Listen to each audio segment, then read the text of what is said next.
semoga Partai Aceh selalu sukses dan maju. Assalamualaikum warahmatullahi wabarakatuh. Berita Uronyo.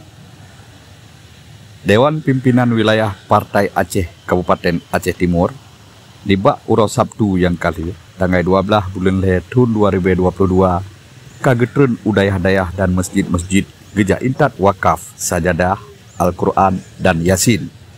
Wakafnya geintat langsung oleh Ketua DPW PA Aceh Timur Tunku Dul Fadli bin Ayub atau yang sering gemehoi kepiah seke.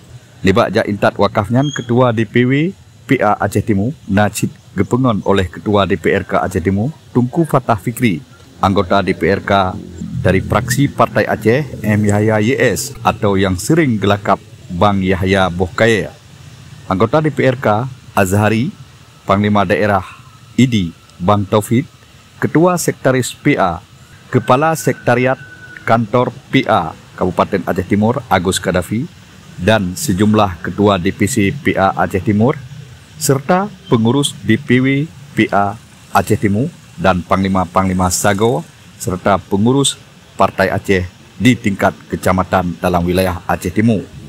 Wakafnya geja intat ke masjid dan dayah-dayah yang na bak binih Jalan Raya Banda Aceh Medan.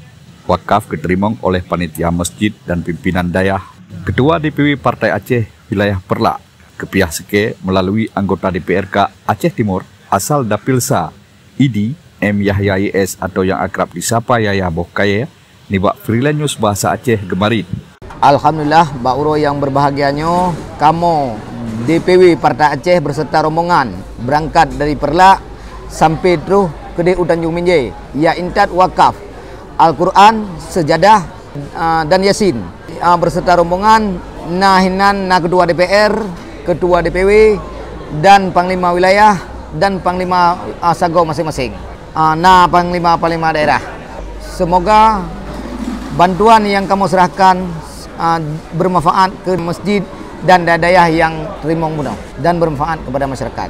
Sidro Panitia Masjid Agung Darussalihin Tunku Akli Dikrullah oleh geterimong wakaf nibak freelance news bahasa Aceh gepesampo terimong ngenasih ke pengurus DPW Partai Aceh yang kagejak putruk wakaf ke masjid-masjid dan dayah-dayah dalam wilayah Aceh Timur.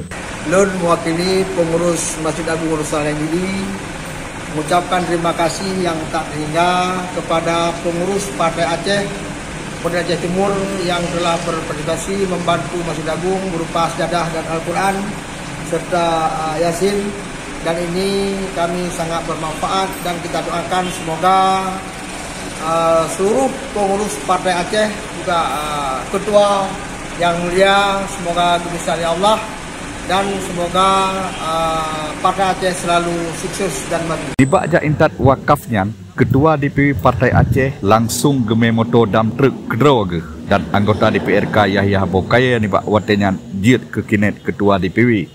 Habanyo gesampo oleh Ilyas bin Ismail freelance news nan me Inggris haba me Aceh.